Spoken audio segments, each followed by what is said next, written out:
Hello, and welcome to episode 41 of the Bookcast by D.L. White. It's my platform for sharing short fiction and updates on what I'm reading and writing. The Bookcast is hosted by me, D.L. White. I am an Atlanta-based author of romantic fiction featuring Black men and women. I am also a big fan of books. So this podcast is book heavy, with a smattering of writing updates. I messed up my intro, but I am not re-recording it. We're doing it live. If you like this kind of thing and want to support it, I welcome you to do so. I won't turn it down. I don't have a Patreon, but you can buy me a coffee. Head to my support site.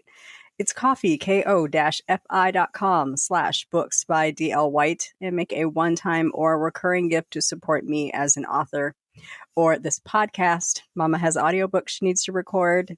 Lots of little shiny things she wants to buy. Every little bit helps. If you are new here, a seasoned listener, a bibliophile, or just looking for a good read, I hope you'll enjoy today's show. I am so happy to have your ears for this time, and I'm excited to share my love of reading and writing books with you.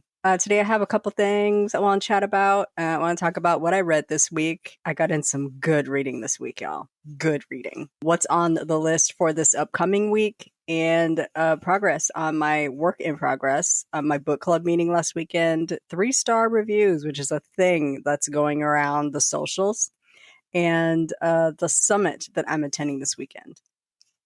Today is Saturday, May 6th.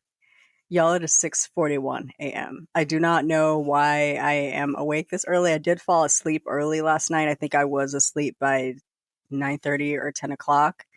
And this is what happens. I wake up at 4:53 a.m. on a Saturday. So I got up and I made some coffee. I am, as I mentioned, attending a summit this weekend. Begins at 10 a.m. and I have this podcast I want to record and, a couple books I want to get into. Might even crack open my work in progress before I log in. So I thought, well, let me just go ahead and get up and get moving. It is dark. I don't know what the weather is because the sun is not up yet.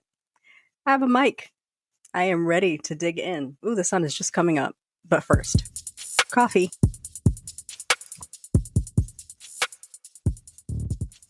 I bought this beautiful red Yeti coffee mug because the way my stomach works, I just can't drink a lot at one time, and coffee was always getting cold before I even got to the second sip. This Yeti keeps it piping hot for some time. I am in love. I also bought a big yellow Yeti tumbler, and let me tell you, having ice water all night is like when I get up the next morning and I still have ice in the tumbler.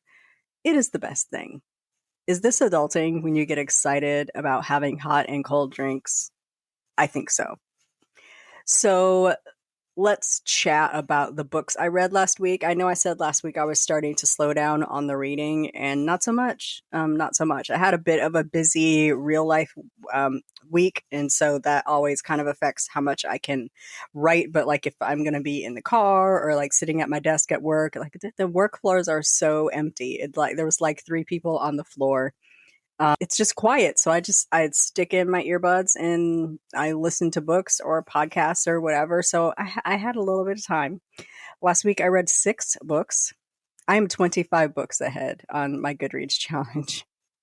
The train it's careening. Yeah, I was trying to slow down, but I like books. So I said last week I was reading Hey Auntie by Jsin Graham. That was a reread. It originally came out November 28th, 2021. I reread it because book 2 in the Hey Auntie series, Say What You Mean, came out last Friday, April 30th. Can I just tell you guys something?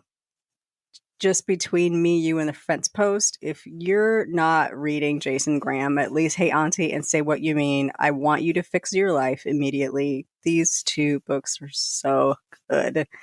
It is an older woman, younger man trope. Listen. Really good. I can't even talk about it. But Super, super good writing, lots of intimacy. I want to know more about like the day to day with them, but it's a long distance relationship, so day to day is hard. I feel like Jsin has left the door open for another installment in this series, and I'm hardly ever vouching for multiple books in a series on the same couple, but Miss Liza and David Marcus, we need more. We need more. There's so much there to play with. Say What You Mean is good as hell. There should be more. I have let Jsin know under no circumstances is he allowed to end this series here, because yeah, good read. Good read. Dig into it. I read Through the Storm. I think I said I was reading that last week. I read Through the Storm on my Beverly Jenkins reread. That is Levesque Family Book 1. Truly, truly enjoyed that one. There were characters from previous books I read, like Galeno from Indigo shows up. I read The Trapped Girl, which is Tracy Crosswhite Book 4, another in the Robert Dugoni series. The Trapped Girl is actually pretty good. Then I read The Taming of Jessi Rose by Beverly Jenkins. Also really enjoyed that one. And then yesterday I was just toiling around Scribd, because what they do is when you listen to a lot of audiobooks, they start to throttle your account. And if you haven't downloaded the books, you can't access them until like a certain point. So I couldn't read the next book in the Robert Dugoni series until May 6th. And there's a bunch of books I had stacked up to read. I could not access them until today. So I was just kind of bouncing around. I'm like, let me find something short. So I read or listened to The Illumination of Ginger by Nicole Falls. It's a Holiday Sisters #4. Really good listen. It was like 2.5 hours. It was perfect for a Friday afternoon. I want to get in and out. Just give me a good book. Just give me something good. I may have problems. I might have like book addiction issues. Anyway, I went to Hoopla and borrowed Always and Forever by Miss Beverly Jenkins because Scribd was playing games and wouldn't let me borrow it because I have listened to too many audiobooks, whatever. Always and Forever by Beverly Jenkins. I just started that one. It is really, really good already. So coming up this week, you know what? I hate when NetGalley does this, when I request to read an advance copy and they choose to approve me 3 days before the book drops. Thing About Home by Rhonda McKnight comes out May 9th. So I'm going to try to get that read and reviewed by Tuesday. I have a summit this weekend, so good luck to me on that. Again, I have The LieMaker by Linwood Barclay coming soon, and Rogue Justice by Stacey Abrams coming May 23rd. I also have a bunch of indie books I'm trying to get to. There's one, Lula White just released a book, and I love her work, and so I'm trying to get to that. I'm so behind on Stephanie Nicole Norris and Sherelle Green, and I think Delaney Diamond has one coming soon. She's got a new Cordoba book coming out, and main character A is a female. It's early, and I have had 2 sips of coffee. I have so much that I want to read. So that's what I read and what I have coming up this week. Of course, lots of little things drop in here and there. I know I have some books on hold with Libby, my library, and so I read those as they pop up, or I put them off if I can. That is what is going on. So what else did I want to talk about this week? My work in progress. I did make some progress on Elysium. Not too much, but I'm writing. It was a busy week. I did back up the first chapter to a point where I thought it should start. I am nervous about how this book has to start, but I feel like I need to set the scene. These 2 people only know each other online, and they have had mostly an online, phone call, FaceTime, Zoom chat relationship, including the intimate parts of their lives. And so I feel like I needed to set the scene earlier than I had originally set it. So I'm real nervous about how this book has to start, but I also feel it is the right choice. So I went back, perfecting that. Still really pulling Vance together, but I'm close. I'm real close. And then I have to get, to my bridge scene of them getting ready to meet. And then I've got to write my scenes on Black Diamond, which I am very excited about, and really still putting together Elysium, which is like a, upscale 5-star spot at this premier hotel on Black Diamond. So I'm working on it. What I want to do is get in a really, really good spot and then join the Word Makers 20K in 5 days in June to sort of like get in the final punches and like really round it out, like get deep in it and get towards the end. So that way I could be done sometime in June and then spend July like editing and, working hard with my betas and editors and like really get it in good shape so that it could be out like maybe sometime in August. I don't know. Deadlines freak me out. The minute I tell myself it has to be done by a certain point, my brain shuts off. So hopefully I have not just jinxed myself, but that's the current plan. That's what I want to do. Don't know if my brain will cooperate, but that's where I want to go. So last weekend I had a really, really great book club meeting with My Sister's Secret, which is a local book club here in Atlanta. There are about 12 members. All but one of them came to the meeting.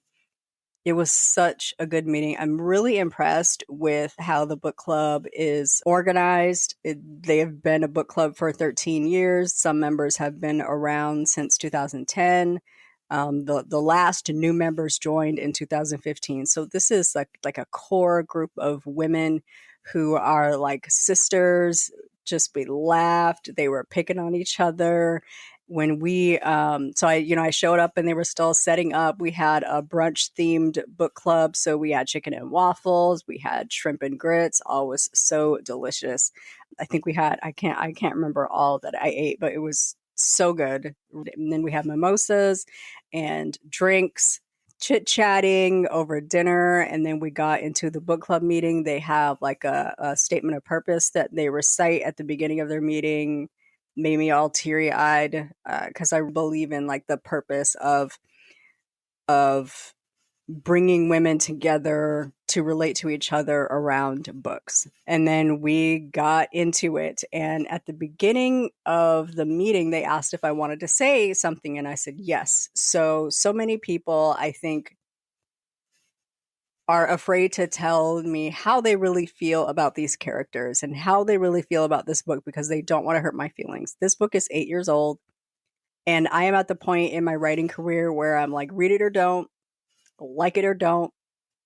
Let me know how you feel, because I think I have lost the point where I'm precious about the characters now. If you didn't like India and you didn't like Malik, let's talk about it. Tell me why. What's different? Like what would have made the difference for you? Like did you read it? Did you have a reaction to the book?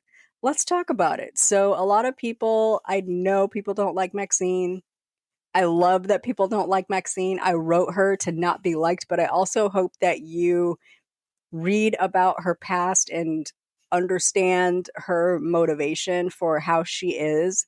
And I don't think that I necessarily need people to love her at the end, but I want people to understand her at the end and to also understand the relationship between Deborah, Renee, and Maxine, why they are still friends well into their 30s. They met when they were 8 years old. They were friends because they lived down the street from each other. Deborah is soft-hearted and took Maxine into the fold because,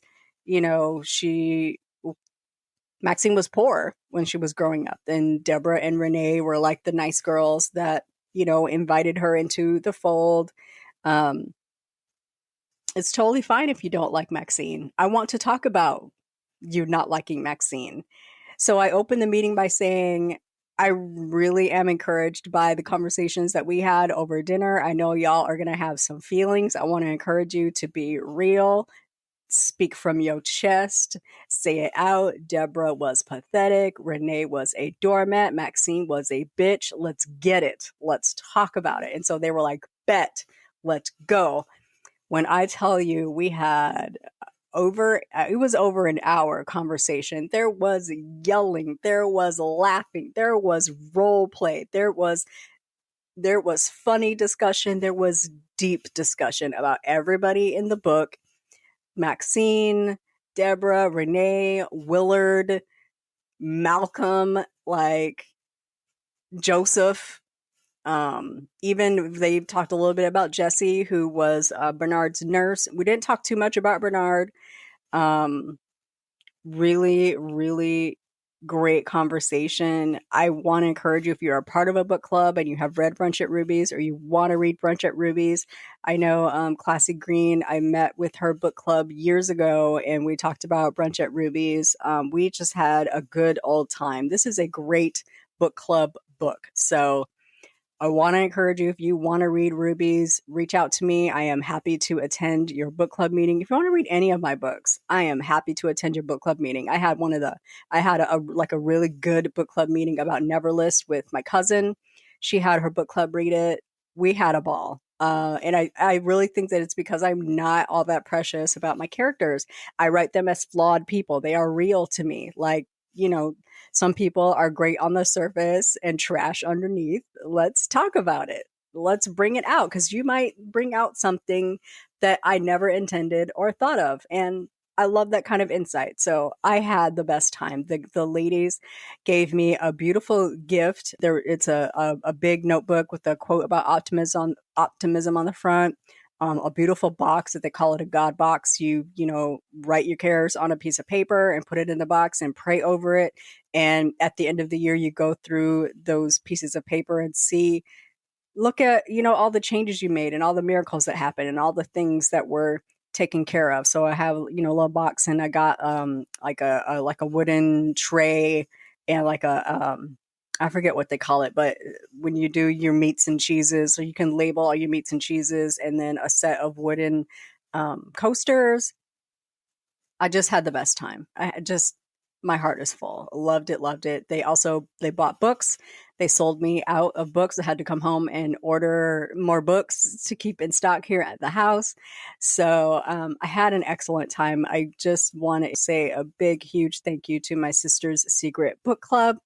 I actually met them through I forget her last name, but she runs the Peach Reading podcast. So I met LaToya through and I think this coming week, I'm going to pop up for Throwback Thursday. I'm going to pop up my episode with Peach Reading. They read Brunch at Ruby's, and we had brunch at this restaurant. I can't remember the name of it. It's not Canoe, but close. Rays on the River is where we had brunch.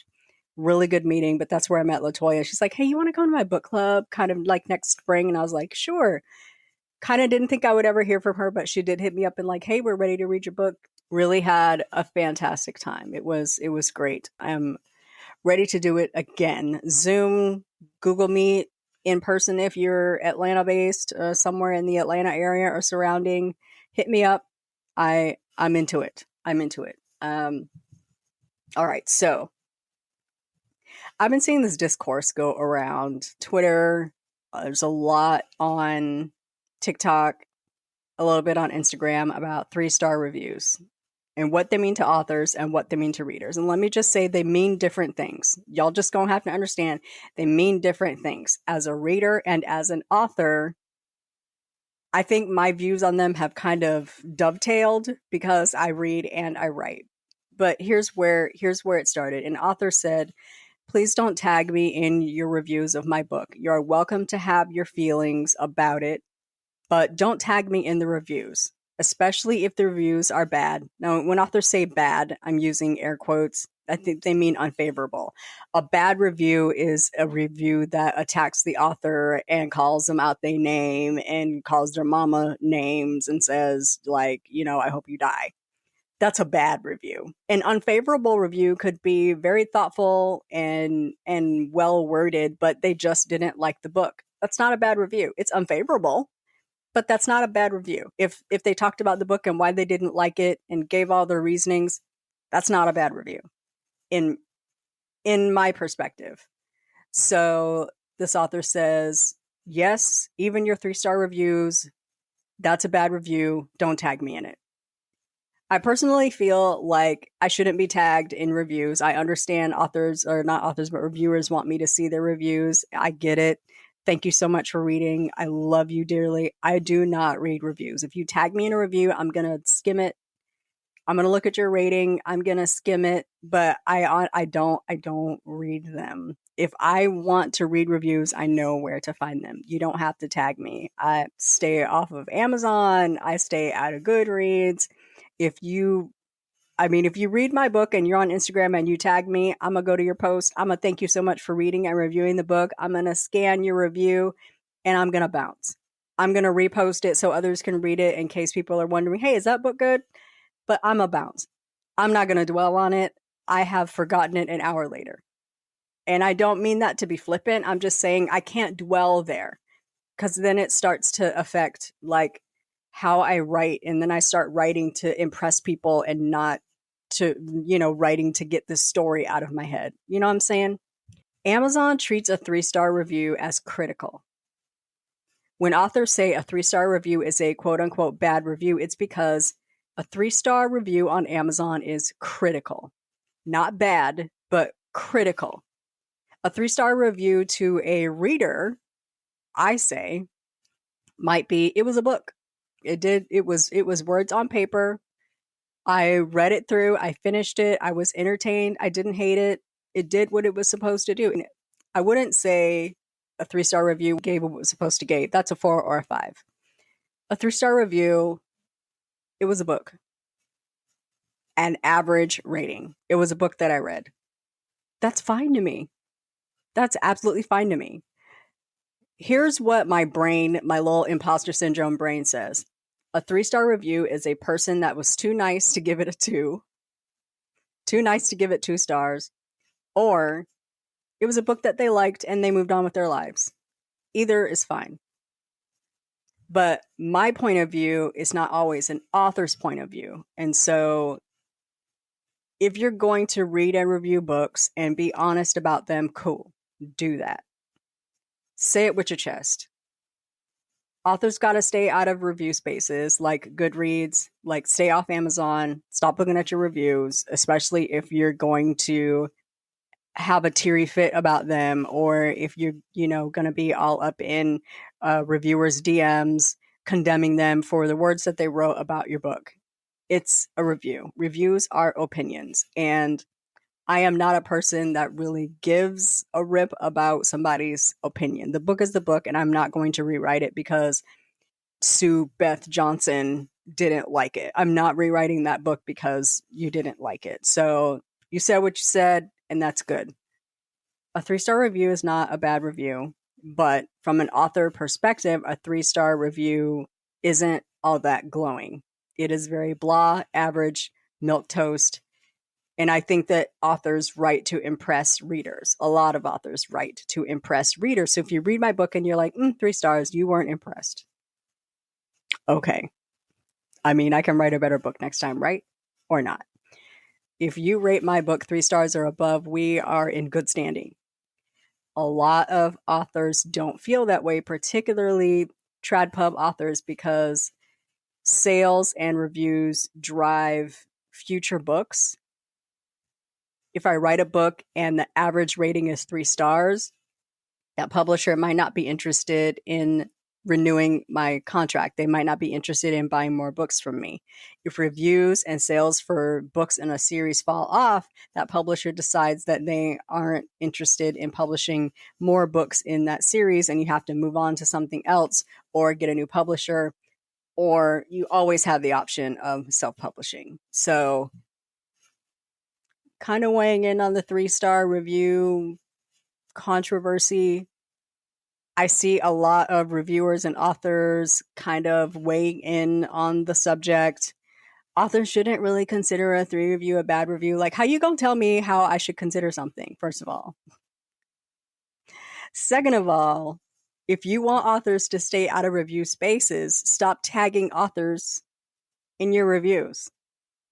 If you don't want authors to have a big hairy fit about your 3-star, 2-star, 1-star review, stop tagging authors in it. I could see if you wrote it and you ain't tagged nobody in it and the author found it and went off, that's bad author behavior. We don't condone that. I'm going to be honest. I know where to find reviews. I know how to search myself. I know how to go to Goodreads. I know how to go to Amazon. I know how reviews make me feel. Even the good reviews give me anxiety. There are few occasions where I go look for them, like if I'm pulling quotes or if I need to see how many reviews a book has because I am running a promo. They always ask how many Amazon reviews you have, what's your average star rating. That's the only time I'm going to be looking for them. And even when I look for them, I go to Goodreads, I filter 4 and 5-star reviews, and those are the ones I read.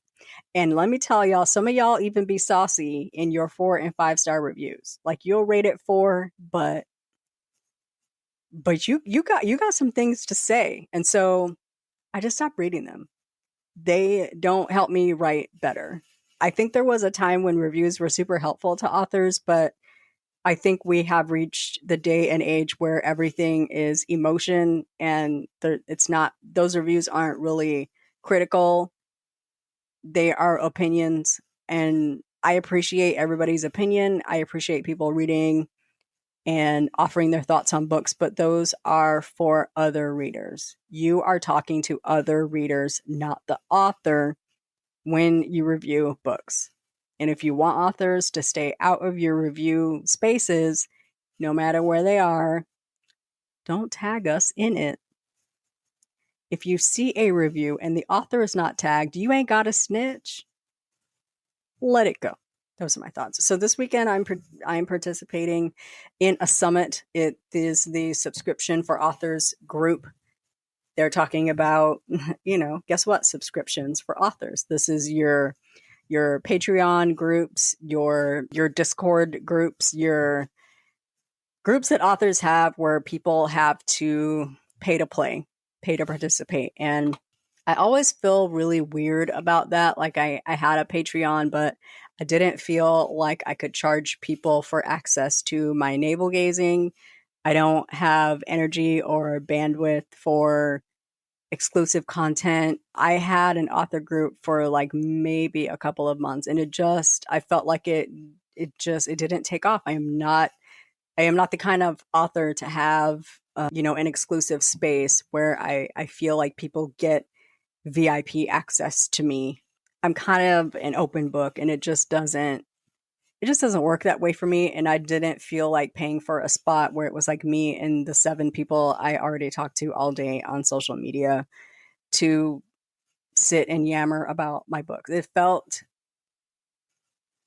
I don't know, it just felt like I didn't, and that one was free. That was actually free. So for me to charge people for the kind of navel gazing that I feel like a reader group would devolve into, I just felt like I didn't offer anything worth charging for. So the summit this weekend is supposed to give me some ideas maybe for the future about creating a subscription program. And, we'll see. We'll see if I get anything good out of it. This particular group has created a new platform called Ream, because Patreon be doing a lot, and there are a lot of people that write spicy material. And Patreon is starting to crack down on certain kind of material, and authors want to be free to post what they want to post to people that want to read it. And so Ream is brand new. I think it launches officially May 12th. I have a membership over there. I just feel like it's way more than I need right now. And I don't like I don't like that I can't have a free tier. So I don't know what I'm going to do. Buy Me a Coffee is working fine, where I don't have to mandate that people give me money for nothing. Because nothing is the level of extra stuff that I have the energy and bandwidth to provide. But we'll see. It could be, I'm on book 12 now, and so maybe we can go back and have private chats about the books that I have already published and the books that are that are coming up. We'll see. We'll see. I want to see if this summit gives me any ideas for things that I could do to like bring my VIP readers in closer. Speaking of VIP readers, I did release a newsletter finally. I don't know when's the last time I wrote a newsletter, but if you were on my list, you got it. If not, there's a link. If you go to my bio of any social media website, you will find a link to the latest edition of the newsletter, where I basically told them, hey, I am not going to be updating this all that often, but I am going to keep my newsletter for new releases, big sales, big news. So stay on it or sign up if you just want updates. But the Bookcast, this podcast, is where I'm going to be posting my week-to-week updates on works in progress. Here's how things are going. Here's what I'm reading. Here's what I'm writing. Here's what I read. Here's what's going on. I'm trying to lean into this podcast being my update. And then I always post a transcript with that. If you would rather just read it and you don't have time, I also upload to YouTube. So if you have a heavy YouTube habit like I do, I am uploading the audio version to YouTube. So I have a couple people that just prefer to listen to that while they work or whatever. Thank you so much to people who are reading and commenting on YouTube. It is youtube.com/author.dlwhite. So yeah, we'll see if the subscriptions for Authors Summit gives me any good ideas on how to bring my closest, most ardent, dedicated readers in a little bit closer, without feeling like I am reaching into your pockets. You know what I'm saying? That brings us to the end of today's episode. Thank you so much for joining me for another episode of the Bookcast. I will be back next week with a reading update and a writing update. I do hope to dig in this week. I have a little bit of a busy week, of course. Again, I mean, what am I getting paid for if I am not busy? You know what I'm saying? But after Tuesday, it's a little bit smooth sailing. Please enjoy this weekend. Have a superlative week, and we will chat again next weekend. Bye-bye.